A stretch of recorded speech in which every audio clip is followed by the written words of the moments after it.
سیدنا ابراہیم بن ادھم رحمۃ اللہ علیہ کے بارے میں آیا. ولیوں کے امام حضرت ابراہیم بن ادھم رحمۃ اللہ علیہ آپ اکثر بستی اور گھر چھوڑ کر تقریباً روزانہ قبرستان میں جا کے بیٹھتے تھے.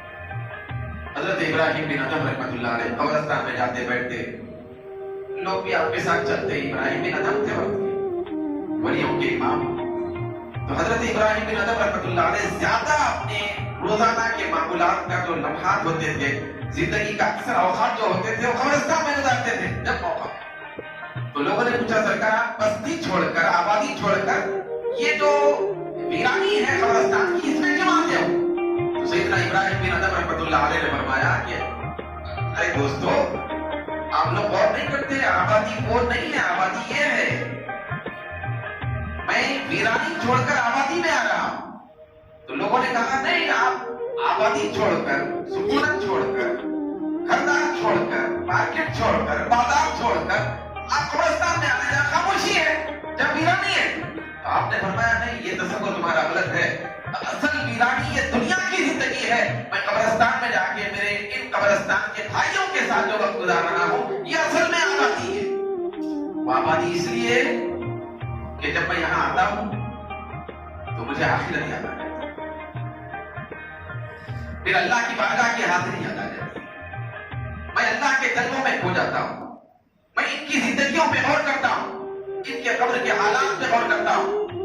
اس میں سے کچھ ایسے بھی ہو سکتے ہیں جن کو اللہ تبارک و تعالیٰ اپنی گرفت اور پکڑ میں رکھا ہوگا, قبر کے عذاب میں گرفتار کیا ہوگا. کچھ ایسے بھی میرے بھائی ہو سکتے ہیں جن کو اللہ رب العزت جنت کی کھڑکی کھول کر ان کی قبر کو جنت کا ایک بہت بڑا محل بنا دیا ہوگا. تو یہاں تو مجھے آبادی نظر آتی ہے. آبادی تو اس کو سمجھتا ہوں, آبادی بندے کے لیے وہی ہو سکتی ہے جس وقت بندے کے دل میں ذکر الہی اور یاد الہی پیدا ہو جائے.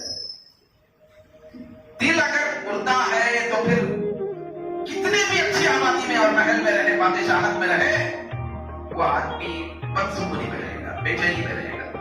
مگر چونکہ ہمارے اوپر یہ اثرات اب پیدا نہیں ہو رہے, وہ اس لیے کہ ہمارے دل مردہ ہو چکے, ہمارے دل کالے ہو گئے, روحیں کالی ہو گئی.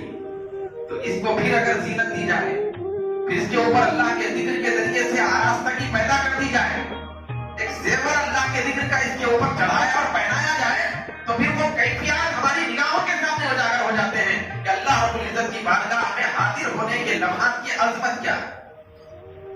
تو یہ ہماری اپنی جیسی زندگی اگر ہم ایسے ہی روش اختیار کر کے گزارنے لگے تو ہم موت سے بھی گھبرانے والے ہوں گے, پھر اللہ تبارک و تعالیٰ کی بارگاہ کی حاضری سے بھی ہم گھبرانے والے ہیں.